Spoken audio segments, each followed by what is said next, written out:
Hello दोस्तों, सत श्री अकाल, नमस्कार, आदाब। कैसे हैं आप सभी?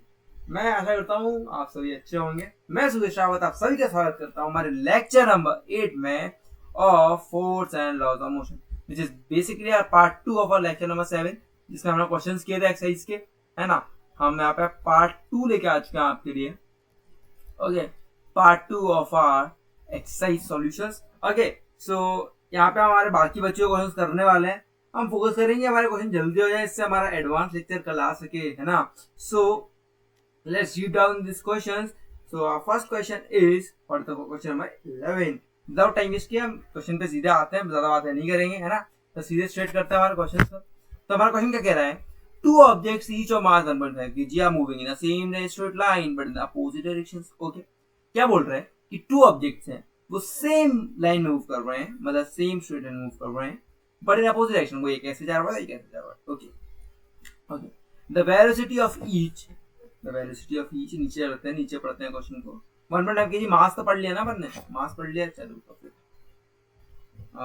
Okay, object is 2.5 metre. अब यहाँ पे लिख लेते हैं, यहाँ पे लिख लेते हैं बाकी चीजें कि मास अपना जो दिया होता है, इतना था 1.5 kg था, 1.5 kg था ना पक्का। हाँ, 1.5 kg था। अब क्या बोला उसने?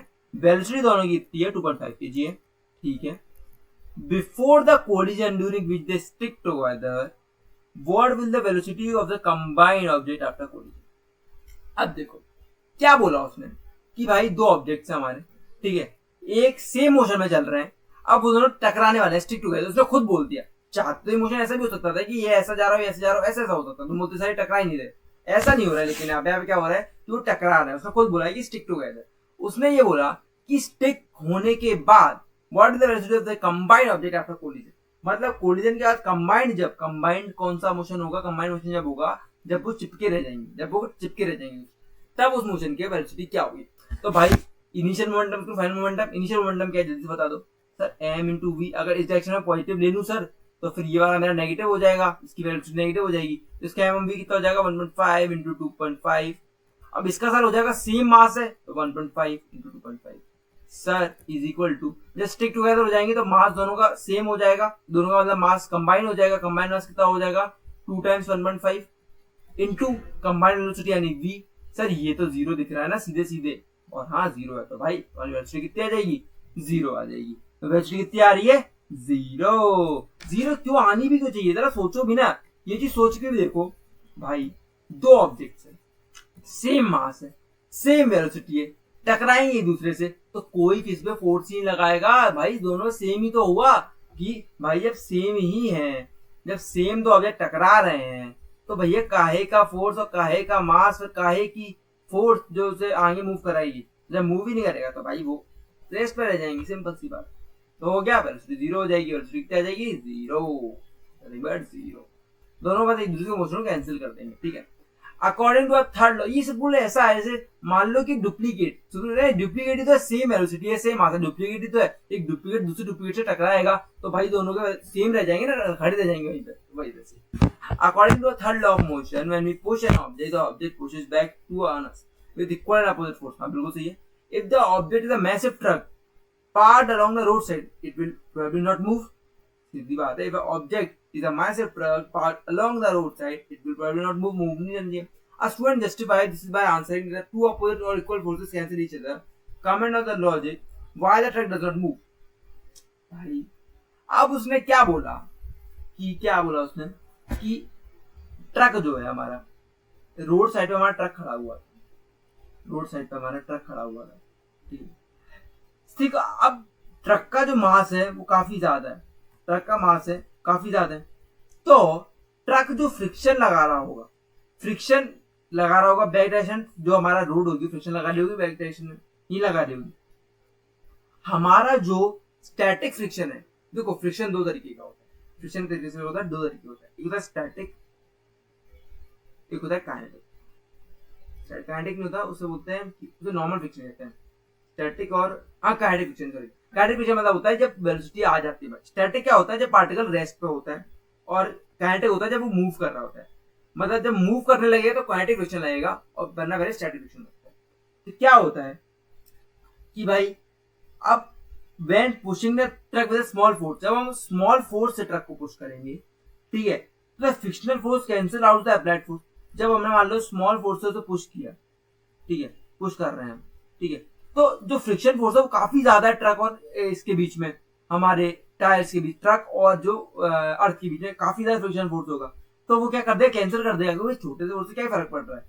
This implies that the two forces are equal in magnitude but opposite direction.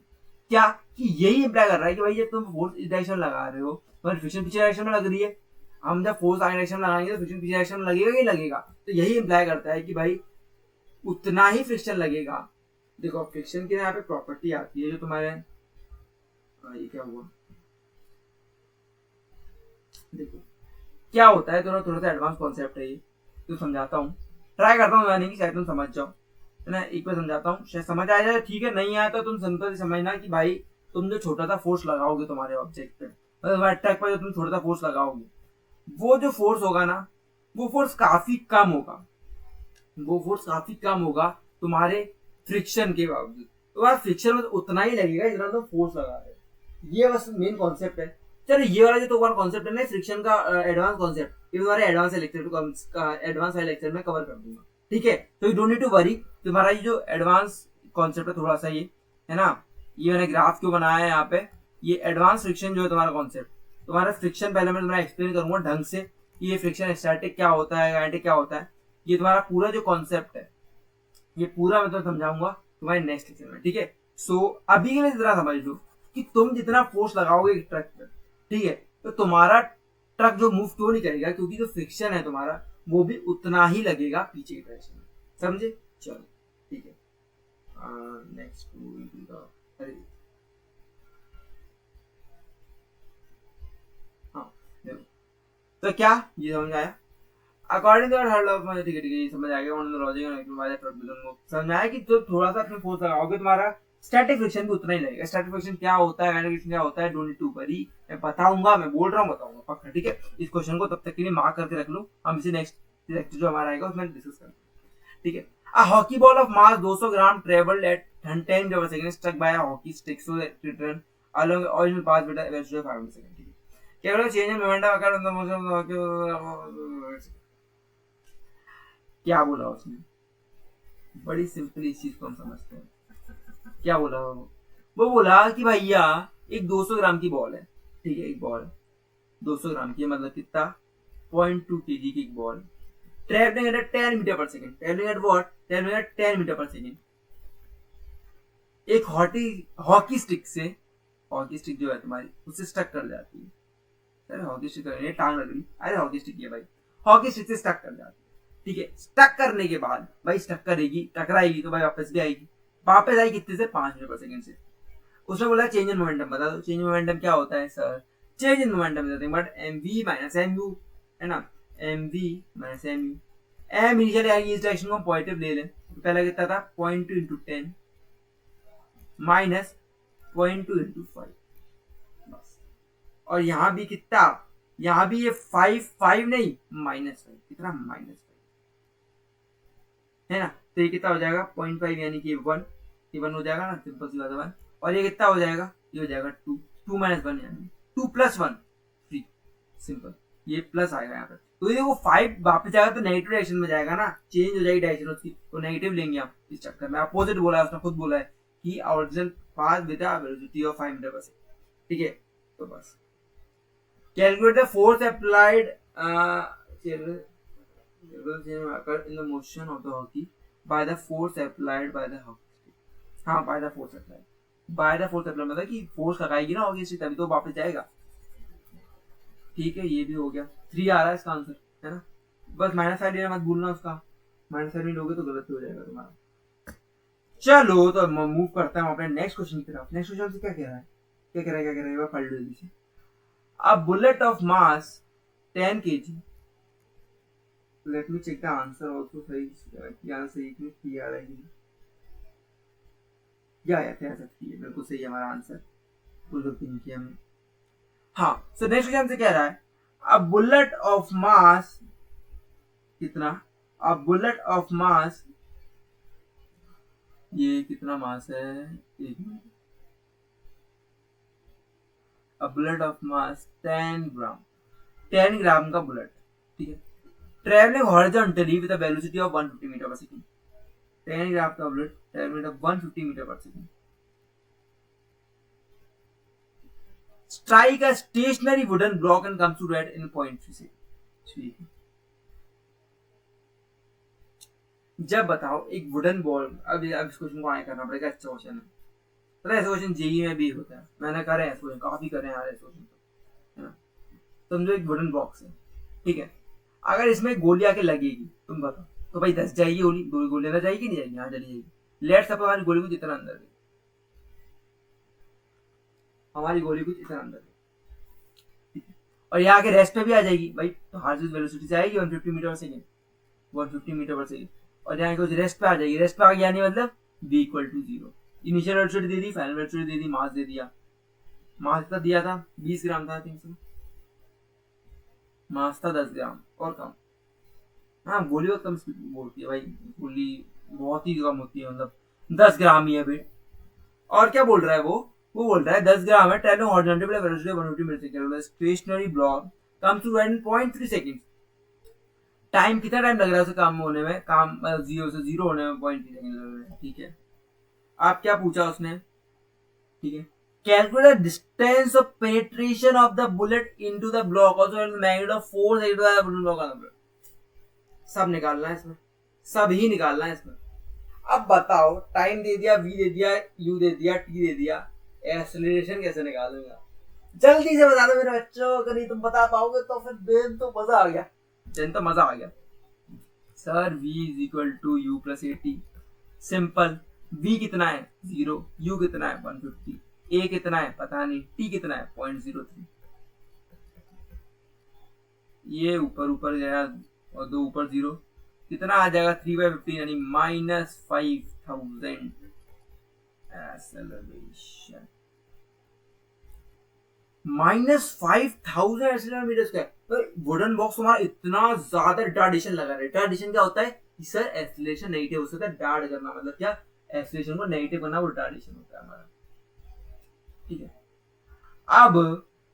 अब क्या बोला कि भाई acceleration -5000 metre per second square है, ठीक है भैया, एक्सेलरेशन नेगेटिव भी होना चाहिए तभी तो वेलोसिटी 0 होगी, ठीक है, तो इतनी वेलोसिटी ज्यादा और हाल 0 हो गया तो एक्सेलरेशन तभी ज्यादा होगा, तो बस फिर तो फोर्स निकाल सकते हो, force equal to M A निकाल लोगे, चलो ठीक है, फोर्स तो हमने निकाल दिया, और क्या निकालना था, इस डिस्टेंस निकालना, डिस्टेंस निकाल दोगे यार, S equal to UT plus half AT square लगा दो, प्लस हाफ एट स्क्वायर लगा दो, सिंपल है ना, टी मालूम है, सब मालूम है, बस पुट करनी है, पुट नहीं कर पाओगे क्या यार, पुट तो कर लोगे यार, इतना तो सिंपल चीज है ये तो, मतलब है ना, तो सिंपल चीजें तो कर लिया करो, है ना। चलो ये तो हो गया हमारा, है ना, या तो v square equal to u square plus 2a से भी निकाल सकते हो, उससे भी आंसर आ जाएगा, चलो ये भी हमारा सही है। Coming to the 15th question of this quiz, हमारा क्या है 15 क्वेश्चन, ओहो ये हमारा नेक्स्ट क्वेश्चन काफी लंबा है भैया, 17वां क्वेश्चन तो काफी लंबा चौड़ा क्वेश्चन है, कोई बात नहीं, डरना नहीं है, बड़ा क्वेश्चन है तो क्या हुआ, हम भी तो बड़े हैं। 15 क्वेश्चन कहता है, an object of mass 1 kg traveling at straight line with a velocity of 10 meter per second collides and sticks to a stationary wooden block of mass 5 kg.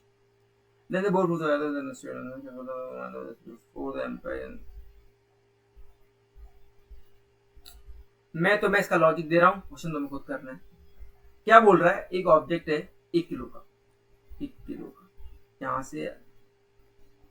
से अलग क्वेश्चन, 1 किलो का ऑब्जेक्ट है, stationery में चल रहा था 10 metre पर second से, ठीक है, सामने उसके एक ऑब्जेक्ट रखा हुआ था जो कि स्टेशनरी था, स्टेशनरी यानी रेस्ट, यानी कि v0, इसकी v0 थी, इसकी 10 थी, ठीक है, इसका 5 kg वेट है, 5 kg। अब ये दोनों जब टकराएंगे उसके बाद कुछ सेम वेलोसिटी चलने लगेंगे, ठीक है, क्योंकि रेस्ट पे तो टकराते हुए चलते जाएगा जब तक इसकी वेलोसिटी 0 नहीं हो जाती, तब ये टकरा जाएंगे तो चिपक जाएंगे, दोनों का मास कितना हो जाएगा टोटल 1 + 6 यानी 6 kg हो जाएगा।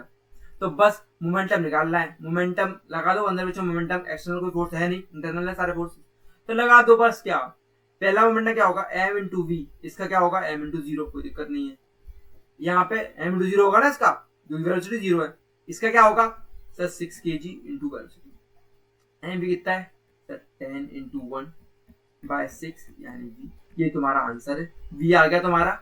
और सिमिलरली तुम क्या निकाल लोगे, सिमिलरली निकालो, चेंज माइनस करना है बस, ये माइनस कर देना, v निकाल के माइनस कर देना, वही आंसर आ जाएगा। सिंपल क्वेश्चन है, कुछ नहीं है क्वेश्चन में, ठीक है।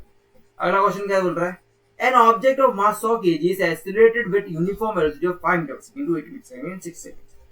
ठीक है, वो समझ रहा था कि उसने अगर ये दे दिया तो वैसे नहीं निकाल पाएंगे, भैया हम वो समझदार हैं, हमारी वेलोसिटी अगर चेंज हो रही है इस टाइम में तो वैसे निकाल सकते हैं 8 - 5/6 करके। कितना आ जाएगा जल्दी से बता दो, 3/6 यानी 0.5 मीटर पर सेकंड स्क्वायर आ गया हमारा।